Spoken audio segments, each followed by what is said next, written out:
Let's go to the vice presidential race right now, because Byron Donalds is an African-American congressman from Florida, member of the leadership. Yeah, so he has said that recently, and this is someone who Trump is considering for the vice presidency, that Jim Crow was a good era. He did not say that. All right, let me read to you. I'll read to you what he said. No, but he did not say that. I'll tell you what he said. No. Okay. You can read all you want. Well, but this is his. During Jim Crow, the black family was together. It was the Democratic policies under health education. Okay. This is what he said. What he said was that under Jim Crow, that black families were more together than anything else, because you had black families that stayed together and stuck together. Now, after 1964, 65, after the civil rights laws were passed, that shit went sky high. But Donalds went on, and Donalds did say that there are parts of that era that were better with those laws. And Donald Trump is putting MAGA, Make America Great Again, on his caps. What does that mean? Great again for who? Great when? Were you trying to say that America was never great? I'm not saying anything. I'm asking you, when was it? What does MAGA mean to you? MAGA means to me that we have in a country that's everybody's sticking together and everybody's on the right track. When did we have that last in your estimation? We had that last estimation was right before the Civil War. You talked about a time when we were together as a country. We were together in the 70s, especially in the 80s, especially in the 70s, 80s. I couldn't stand Ronald Reagan, but Ronald Reagan kept us together. There was no such thing as a America that was apart, that we was on one side. We had people on this side, people on that side, and we were fighting each other. It wasn't like that. But unemployment was skyrocketing. Skyrocketing and all that. The poverty rate was at an all-time high. 1982 was the worst part of that. But after 82, 83, 84, 85, it started going up. Unemployment started going down, and we had more poor people being employed. But the poverty rate when Reagan left office was astronomical. And that's debatable. In fairness, sir, Donald Trump isn't saying let's take us back to the 70s, is he? He's not saying let's take us back to the 70s. He's saying we have to be together as a country. But he is arguably as divisive a leader as we've ever had in our lifetime. How is he so divisive? Look at how polarized we are as a nation on politics now. And that's because of the Democratic Party, because the Democratic Party has absolutely destroyed this country under the laws that they passed. Like which laws? Like the civil rights laws that passed. They destroyed the country because you have poor people that stayed poor, and then you have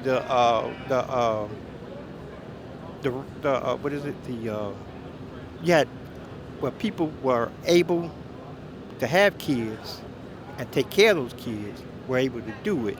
But under those new laws, they weren't able to do that because you have the husband was kicked out the house in order to get welfare or whatever assistance. And that was only supposed to be been temporary. When Roosevelt created those laws, that was only supposed to be temporary. You're supposed to do that for a couple of months till you get on your feet. That's when that was. Well, Social Security was part of that too. That whole thing. Social Security part of and that was supposed to be as permanent as it could be. Well, because we pay for it into the future, and we always have, and its solvency is guaranteed going forward on paper. Yeah, but the thing is, you're not supposed to depend on it. You're not supposed to absolutely depend on it.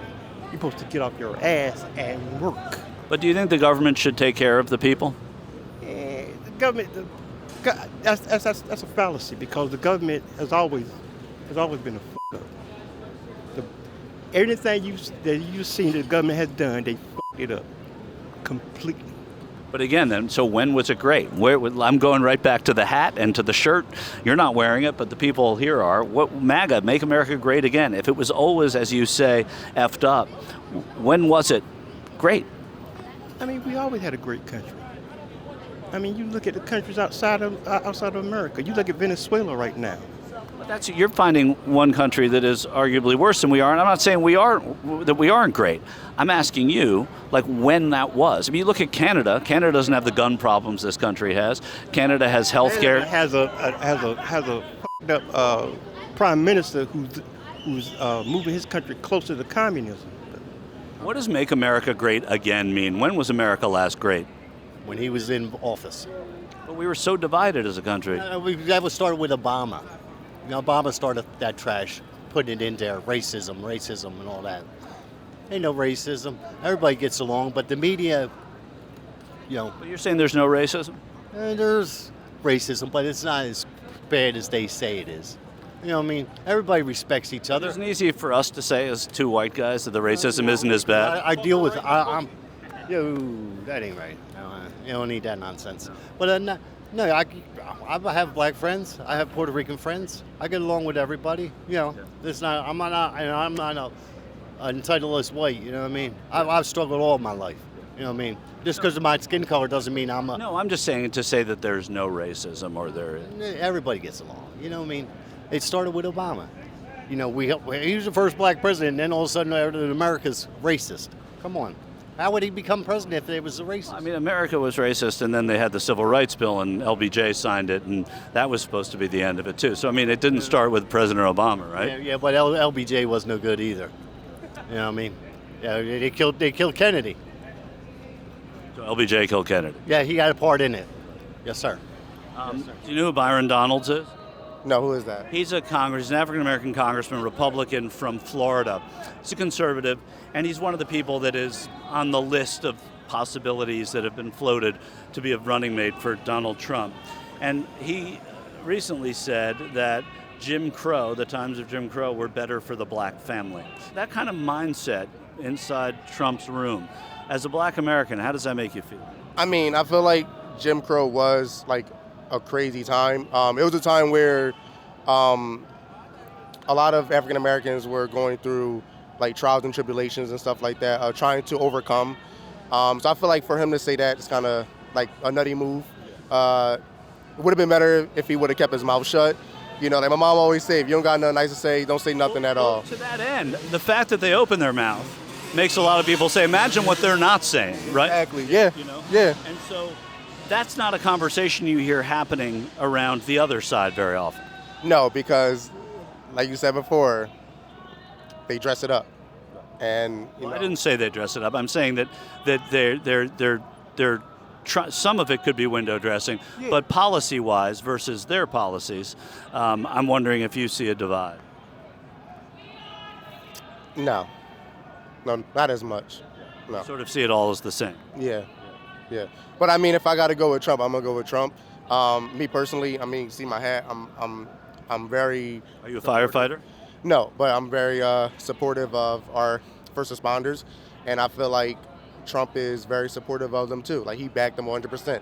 I backed the blue. The firefighters union supports President Biden. That's fine. I mean, not a lot of them do, but. I mean, the unions do, but. Yeah, union does, but as far as like that, I mean, that's fine. They can. Yeah, no, I know. I'm just saying that. So you're wearing the hat, and that would seem to indicate to most people that you're a supporter of Biden. No, not at all. I just support fire departments and like our first responders. Is there anything Joe Biden can do in the next 5 months to get your vote? Lower these damn prices. If he can lower these damn prices, I'm good with that. They say inflation numbers are coming down and prices are starting to incrementally come down.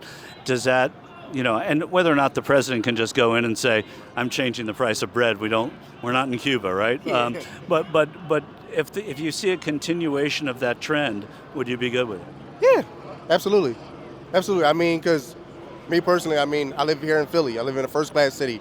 I feel like rent should not be no more than like $900, honestly, for like a one-bedroom. Out here, you're paying $2,000. Like, I am seeing developments next to two-story homes. They're three-story homes now, and those apartments are going for $2,000. That's crazy. I'm sorry, that's crazy. Right, and that's wow. Yeah. And then, these jobs out here, they're paying what? They're boost up to 18. okay, you figure some people have cars, car insurance, car payment, you have groceries, gas, you have to keep yourself alive. You can't keep yourself alive with what the prices of everything is now. So, yeah.